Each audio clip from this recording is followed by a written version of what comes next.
Народосбережение – старый новый термин, который стал особенно актуальным в последнее время в России с подачи президента Владимира Путина. Эту задачу наш президент определил в качестве первостепенной, подразумевая, что народосбережение – это и помощь семьям, и стимулирование процессов демографии, и поддержка, и воспитание молодого поколения, и многое что другое, что работает на общий результат.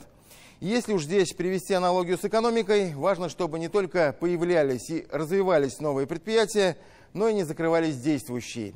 Снизить, минимизировать потери – задача крайне важная для страны, потому как убыль населения происходит по многим объективным причинам, на которые часто трудно повлиять оперативно. Не буду сейчас перечислять все из них, однако есть факторы, риски для страны, республики, которые мы должны, просто обязаны снять. И для этого у нас есть инструменты и возможности. Вот об этом сейчас и поговорим. Этот 2024 год может стать для Татарстана одним из самых тяжелых за последние 10 лет по потерям в ДТП. На дорогах уже погибли 176 человек, более 2000 травмированных. Мы уже рассказывали в нашей программе о том, что ситуация здесь более чем тревожная. Месяц назад погибших было 141 человек. И это уже была катастрофа. К этому дню погибли еще 35 человек. Страшные цифры. Что происходит? Почему в этом году статистика такая угрожающая? Год ведь еще не закончился.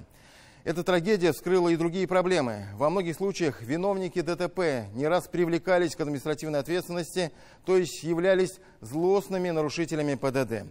Госавтоинспекция составила антирейтинг нарушителей, за автомобилями которых тянется неприятный шлейф из просроченных штрафов количеством более 100.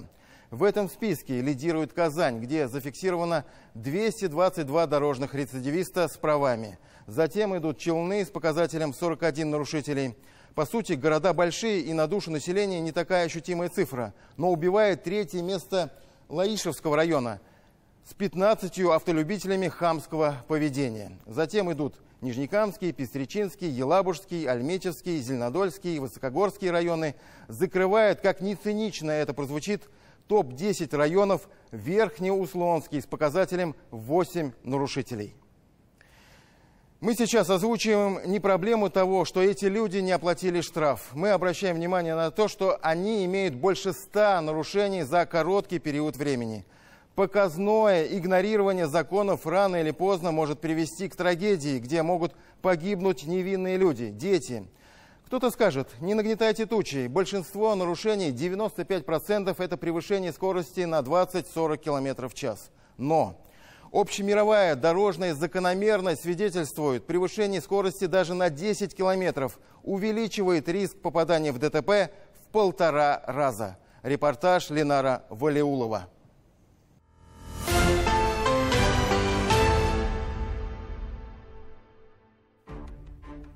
Апрель 2024 года. Майбах на большой скорости в нарушение правил дорожного движения буквально выносит с дороги отечественную Ниву. Итог – 2 погибших. Виновником оказался нарушитель со стажем, за которым числилось 164 штрафа. И, к сожалению, в республике таких вот рецидивистов, у кого за плечами 100 и более нарушений, по сути потенциальных убийц, 402 человека.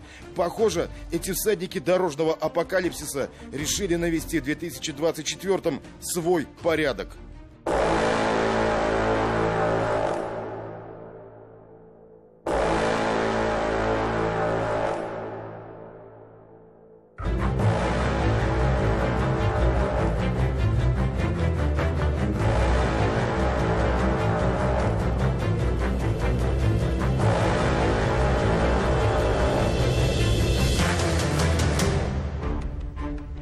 Сотрудники госавтоинспекции использовали все возможные способы достучаться до совести. Выезжали по адресам проживания нарушителей для профилактической беседы, пусть и с отрывом от своих прямых обязанностей.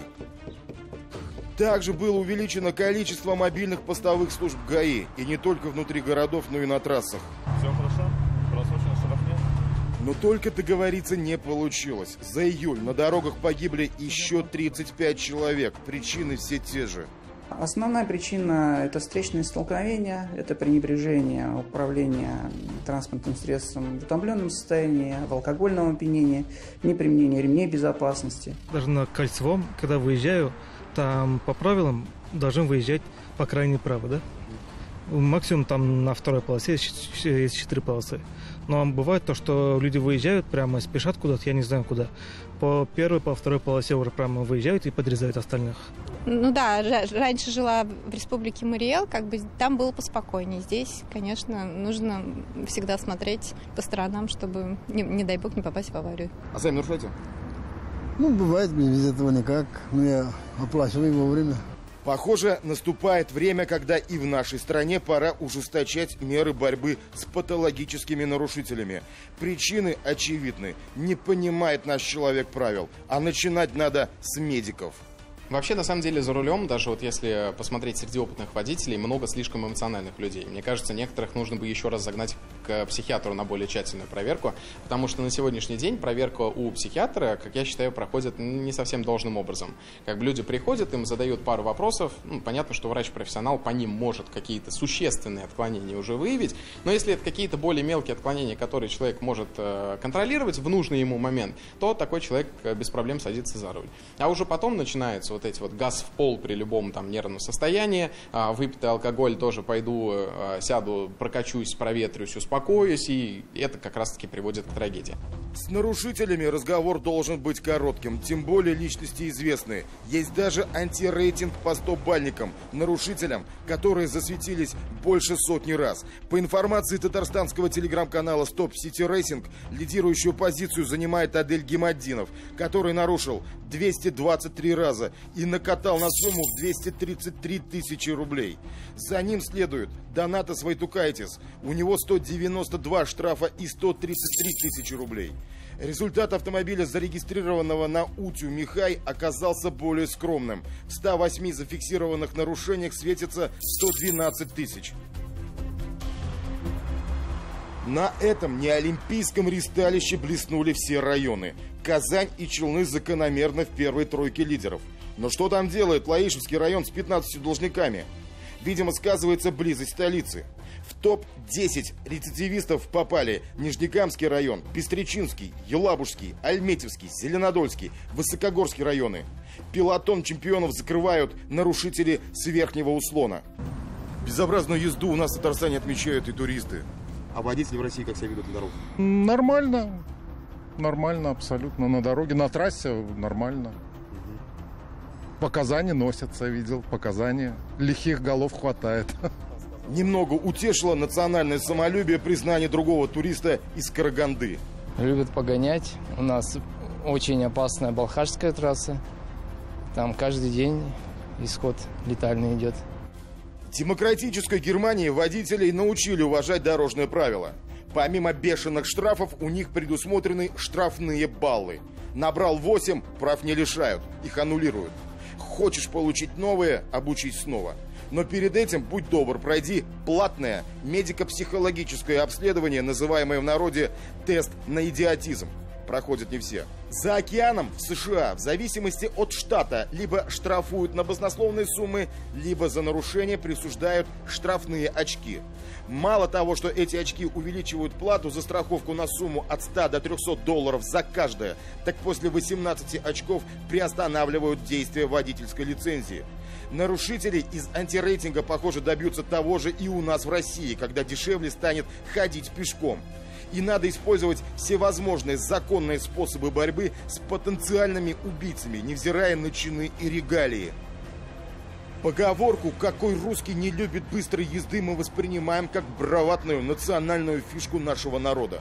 Гордимся этим, хотя нам впору задуматься об иронии этой мысли.